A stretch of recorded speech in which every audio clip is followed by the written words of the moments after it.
स्वागत है आपका एक और न्यू एंड इंस्पायरिंग वीडियो में। अभी हम लोग यूपी पीसीएस 2022 का जो इंटरव्यू चल रहा है, अभी एक कैंडिडेट्स हमारे साथ हैं, इंटरव्यू दे के निकली हैं। उनसे पूछते हैं उनका इंटरव्यू कैसा गया, क्या क्वेश्चन उनसे पूछे गए, उनसे स्ट्रेटजी भी जानेंगे। अगर उससे पहले आप इस चैनल पर नए हो तो बेसिकली सब्सक्राइब कर लिया करो।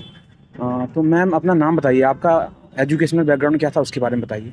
मेरा नाम शेफाली है और मैंने ग्रेजुएशन और पोस्ट ग्रेजुएशन बीकॉम एमकॉम किया है। मेरा कॉमर्स साइड था।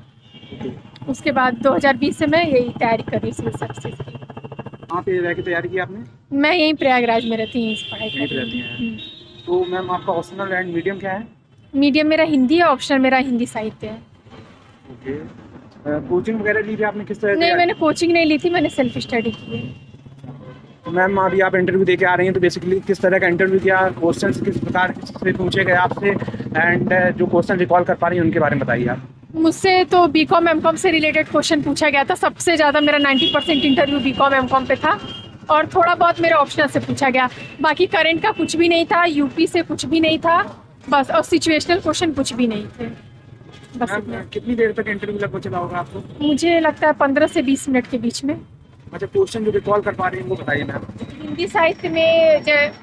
हिंदी साहित्य में जयशंकर प्रसाद जी के बारे में पूछा गया था, छायावाद के बारे में पूछा गया और एक कविता उन्होंने सुनाई और उसका पूछा मतलब बताई, तो वो मैंने पढ़ी नहीं थी तो मैंने सॉरी बोल दिया बस। और बाकी बीकॉम एमकॉम का बैलेंस शीट क्या होती है और कॉर्पोरेट अकाउंट क्या है, अकाउंटिंग से रिलेटेड। मैम कुछ ऐसे क्वेश्चन पूछे गए हो जो रिकॉल नहीं करना, मतलब जो आप आउट ऑफ द बॉक्स हो, हाँ समझ में नहीं आ रहा हो कि इसका रिस्पॉन्ड किस तरह करें, ऐसे कुछ क्वेश्चन? हाँ, ऐसे बहुत सारे क्वेश्चन थे तो मैंने बोल दिया सॉरी सर, मैं भी रिकॉल नहीं कर पा रही, तो उन्होंने कुछ नहीं कहा। ओके मैम, ये बताइए आप फ्री के लिए बेसिकली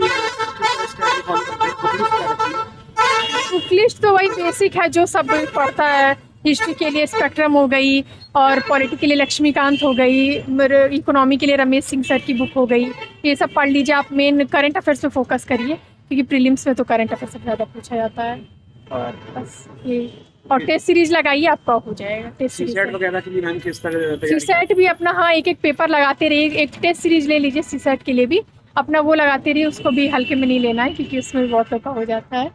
तो सीसेट पे भी तैयारी करते रहिए, हल्का फुल्का वो भी पढ़िए, दोनों मतलब दोनों बराबर। Current affair important role play करता है, उसके लिए आप बोल रही हैं, तो बेसिकली क्या सोर्सेज फॉलो किए थे आपने? न्यूज़पेपर, विजन आईएएस की जो बुकलेट आती है मंथली, वो मैंने फॉलो की थी। और दृष्टि आईएएस का भी डेली आता है। एडिटोरियल भी आप पढ़ सकते हैं डेली, जो डेली बेसिस पे यूट्यूब पे बहुत सारी साइट है, वहाँ मिल जाएगा आपको। आप बेसिकली किस साइट से फॉलो कर रही हैं? एडिटोरियल तो दीपक यादव एजुकेशन करके एक चैनल है, मैं वहाँ से एडिटोरियल फॉलो करती हूँ। अब बाकी वो दृष्टि आईएएस के कुछ करंट अफेयर्स और विजन आईएएस का मंथली मैगजीन। मैम प्री के लिए बेसिकली लगभग कितने मार्क्स दिए होंगे आपने? प्री के लिए तो मैंने बहुत बहुत सारे लगाए, कम से कम 25-30 तो लगाए होंगे। टेस्ट इतना लगाना पड़ेगा। आने से पहले मॉक्स इंटरव्यू भी आपने दिए थे? सिर्फ एक जगह दिया था, DIS में। वहाँ के माहौल में और यहाँ के माहौल में क्या डिफरेंस आपको लगा? दोनों जगह का सेम ही था। वहाँ पर भी आराम से दे लिया था, यहाँ पर भी सर लोग बहुत सपोर्टिव थे, अच्छे से बात कर रहे थे, अच्छा गया। ओके, तो मैम आपकी मेंस की स्ट्रेटजी के ऊपर हम लोग मूव होते हैं क्योंकि मेंस इंपॉर्टेंट रोल प्ले करता है। मेंस के लिए बताइए आप, जीएस के चारों पेपर के लिए क्या सोर्सेज थे आपके, एंड बुक लिस्ट स्ट्रेटजी क्या रखती थी आप? जीएस के लिए आप देखिए, जैसे मेंस के लिए तो आप प्रीवियस ईयर क्वेश्चन पेपर देख लीजिए अपना, जो भी है लगाते रहिए। हर जो भी सेक्टर है, जैसे हेल्थ हो गया, एजुकेशन हो गया, इन सब पे कुछ कुछ पढ़ लीजिए, कोई टॉपिक तैयार कर लीजिए। फिर उसके बाद तो, और जो आप डेली का एडिटोरियल पढ़ रहे हैं उससे तो आपका आंसर वैसे भी डेटा आपको कुछ मिल जाएगा। कुछ रिपोर्ट्स हैं वो लगा दीजिए आंसर में, तो उससे आपका आंसर थोड़ा सा क्वालिटी उसकी इन्हेंस हो जाएगी।